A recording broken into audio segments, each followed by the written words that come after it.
After my previous C-section, many doubted if I could have a normal vaginal delivery again, but with faith, prayers and determination, I was able to deliver my 4.2 kg baby naturally without any complications. So in this video, I'll be sharing my successful VBAC story with you, the challenges I faced, and how God was able to see me through this journey. If you're hoping to have a VBAC, then this video is for you. Just sit back, watch till the end. So a little background story of how I had my first CS.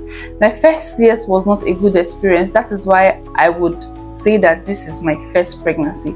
I didn't regard that as my first pregnancy because it didn't end well. So the baby died already. I had stillbirth, and the CS that was done just to bring out the baby, and this was due to incompetency of the hospital where I went to. I had prolonged labor as a first timer. I had no idea of how this thing should be. I was in labor for like 1 day, almost 2 days, and I was given hot drip. Technically, I heard I wasn't supposed to take that drip, even half, but I took 2 of those hot drip. And then when I stopped feeling the baby kick, I told the nurses that I'm not feeling my baby kick again, and they were like, okay, let's go for scan. So we went for scan, and it was discovered that the baby was weak, and I had to undergo a cesarean section just to bring out the baby, because at that point I was already weak. Induction was not even working because the baby is no longer breathing. So I was operated on just to bring out a dead baby. How sad it is. Now fast forward to my successful vaginal delivery story. You know, as a Nigerian couple, you go for your monthly clearance once in a month, and on this particular day happens to be my monthly clearance and also my appointment, my antenatal appointment, coincidentally. So I went for my clearance, and because I was pregnant, they attended to me so fast, and I was able to meet up with my hospital appointment. On getting to the hospital, I was feeling okay, everything was fine. Like, I left the house as though nothing happened or nothing was going to happen. So getting to the hospital, seeing the doctor, he checked me and he was like, "Madam, you are 2 cm dilated." I was like, how? Because my due date is still like 3 weeks ahead. I was supposed to have my baby on the 28th of February. But on this day was on the 5th of February. So I still have like roughly 3 weeks to my estimated delivery date. So going to the hospital and hearing that I was 2 cm was like a shock to me. I don't have my bags. I wasn't prepared for that. So after the doctor saw that I was 2 cm dilated, he asked the nurse to check me. And when the nurse that was on duty checked me, seeing my previous scar, she was like, "Madam, go to the theater." I was like, how? Theater for what? I'm just 2 cm dilated. She said, that my tummy is very big, that I've had a CS before and it's not up to 2 years, that they're not going to allow me have a normal delivery. At that point, fear began to come in. If you've watched my videos before, you see that I've been praying for a successful vaginal delivery right before now, right before my delivery. So I already had this confidence, and I was strong in faith that I was going to have my baby vaginally, regardless of my previous medical history. So looking at me, and my tummy was very big. I'll put a video here. My tummy is very big. So seeing my tummy, the nurse was like, "Madam, this is your belly too big. Now CS." I was like, "No, now I cannot just come and you tell me that I'm having CS." Moreover, the doctor said I was already 2 cm dilated, so you should allow me try. She was like, "No, that she's not going to take that risk, blah blah blah, that no, that in fact that the doctors are already in the theater waiting for me." I was like, okay. I was not trying to calm her down. I was like, okay, let me call my husband, let him come and sign. She was like, "No, there's no problem," that she was going to sign for me. I was like, madam, I need my husband, you cannot sign for me. So I was trying to use that to delay them. Meanwhile, at that point I was trying to gather up because fear was already coming in, hearing from the medical professionals that I was going to have a CS. Meanwhile, I've been trusting God for a vaginal delivery. They were just not correlating. So I was trying to use the fact that I was waiting for my husband to just calm her and make her delay. So this man was not listening. I had to run. I left the hospital environment, the hospital premises. She collected my number from my folder and was calling me, "Madam, come, they're already in the theater waiting for you. If anything happens to you, blah blah blah." Like, she was just putting fear in me. And sincerely, guys, let me not lie, at that point I was really scared. I was actually trusting God, yes, but at that point I was scared because I called my mom. My mom was like, she doesn't even want to hear anything, that she just wants her grandchild alive and safe, that any method that I'm going to use to have this baby is not her problem. But then deep down inside of me, I've trusted God and I've believed that I was going to have this baby vaginally. Now, fast forward to after so many dragging from the nurses and myself, I insisted on seeing the owner of the hospital, the the owner of the hospital, the main doctor. They were like, no, that they cannot allow me see him, that they can handle my case. I was like, no, please, I want to talk to the owner of the hospital. I insisted, please, if you're a pregnant mother and you are trusting your instincts for a particular thing, please insist on it, because it is just God that wants to save you at that point. Sometimes these nurses are demons, they are devil. So I insisted on seeing the owner of the hospital, and God so kind, after so many pressure, I had to go through another doctor, and he led me to the owner of the hospital. The owner of the hospital was already in the theater waiting for me. So I saw him, I was like, Oga, please, this is my history, this is what happened, this is the reason for the previous CS and all of that, and I want to try vaginal delivery. He looked at me, he saw my faith, he prayed with me, was like that he likes my faith, though it is very risky because of my tummy. My tummy is very big, but he's going to allow me labor, and if it progresses, then I'll have my vaginal delivery as I want it. So after seeing the owner of the hospital and him giving me that confidence that I can try, I started praying, walking around, started doing exercise, keeping myself active. Guys, I stayed for 13 good hours. I was in the hospital around 10 o'clock and I was laboring till 3 a.m. the next morning. So because of the previous CS, there was nothing like any epidural, there was no injection, no anesthesia, like there was no drug to induce or help or fasten the labor in any way. I was allowed to go through the normal pain. So to cut the whole long story short, after so many exercise, prayers, I started calling friends and family to join me in prayers, and I was also praying myself, and I was trusting God that this is going to happen. So after 13 hours of laboring without any epidural or any injection or anesthesia or what they call it, I went into labor and I had my baby.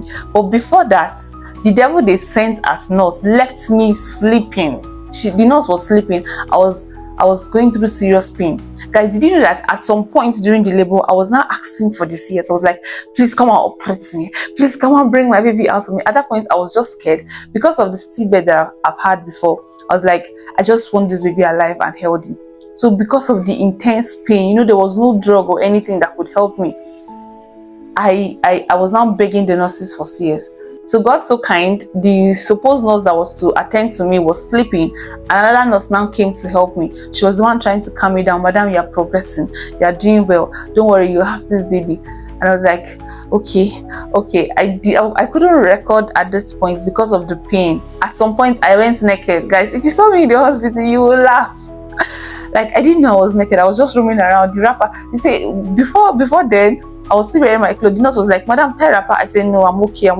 She was like, when it hits, nobody will tell you. I was still thinking it's a joke.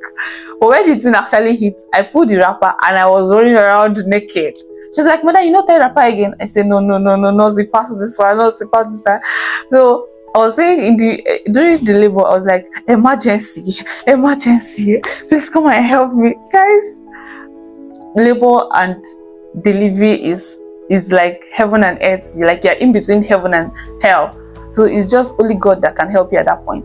So this angel that came in form as a nurse, she helped me and I had my baby. And when she was trying to deliver the baby, she was like, this baby is big. Because when the head came out, the shoulder couldn't come out. Another nurse, my supposed nurse now that was supposed to attend to me, now ran in after hearing my shout. So at that point, my baby head has already come out. So she started pressing my tummy just to push the baby because the shoulders couldn't come out at that point. So it was now, they were now 3 trying to help me deliver the baby. And at that time, I was already weak.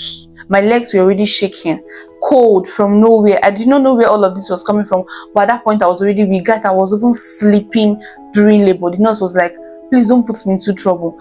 Because it was not supposed that I should be sleeping while in active labor at that second stage of delivery. So to cut the whole long story short, they pressed my tummy, and that was how I was they were able to bring out the baby, because at that point I wasn't pushing again. And then she had a little dislocation at her, her arm now because of the pressure. So that was how I delivered my baby. When they weighed the baby, they said, Madam, your baby is 4.2 kg. They were like, it is only God that can do this, because any baby above 3.5 is already an indication for a cesarean section. And the fact that I've already had a scar is a no-no. Nobody will allow me go through this vaginal process because of my previous history. They said that I should have waited for like 2 years before having another baby, but because I had a stillbirth, there was no way I could wait for that long, you know, as a first timer. That was supposed to be my first baby, but since it was stillbirth, the pressure I was crying over and over. So God just brought this pregnancy to just calm me down and to help me forget about my other baby that I lost. So after weighing the baby and the baby was 4.2, that was where I now had to go through another journey of delivering the placenta. Because I was already weak, I couldn't push the placenta, so they had to chook their hand inside to bring out the placenta. And I had serious tear because they didn't know that the baby was as big as 4.2. They didn't give me the normal vaginal tear that would go the normal, you know, if it was in the hospital. If they know that the baby is big, they will give you the tear this way, like this, like around your vulva, is what they call it. Around your vulva. Yeah, they will tear you this way, like this. I don't know, medical people, you should know, those that have delivered before, you should know better. They will give you the tear like this.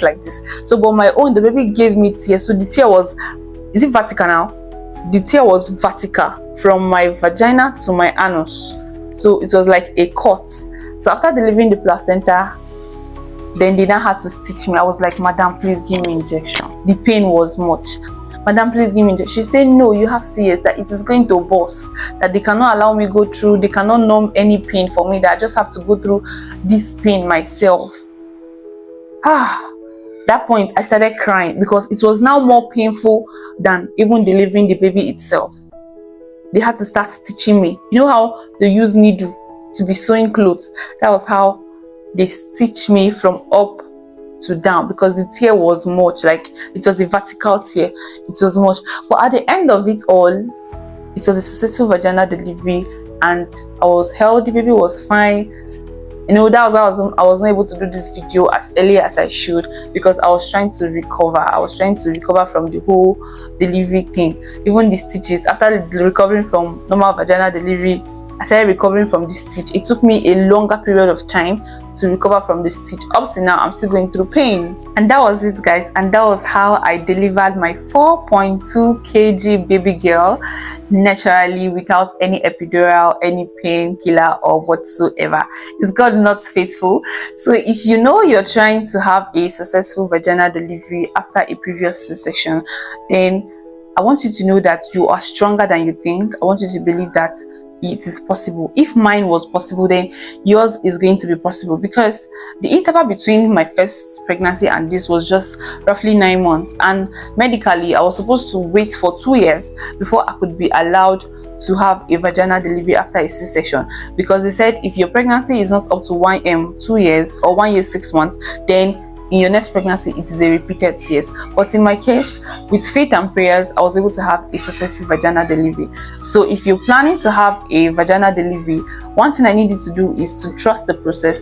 Pray all through your journey like I did, or you can do more. Pray even before you conceive and tell God what you want. Trust your body that you can do it. Your body can do it. You can do it. If others have done it, you can do it. I had that mindset. I was like, Joy, you can do this. You can do this. And I actually did it. Also, surround yourself with people with positive mindsets, people that can speak positivity all through the journey. And last, prepare yourself mentally, spiritually, and physically. So guys, thank you for watching this video. If you find this video inspiring, if you find this video helpful, please do also like this video, comment in the comment section, and subscribe to this channel. So if you've been on a similar journey, please let me know in the comment section. Let me know your story. How are you healing from the vaginal stitches and all of that? If you've gone through this journey, please let me know your thoughts in the comment section. Let us inspire others that are planning to have a vaginal delivery or who have had a similar story. Let's share our stories in the comment section. Thank you for watching, but I'll see you in my next video. But for now, bye bye.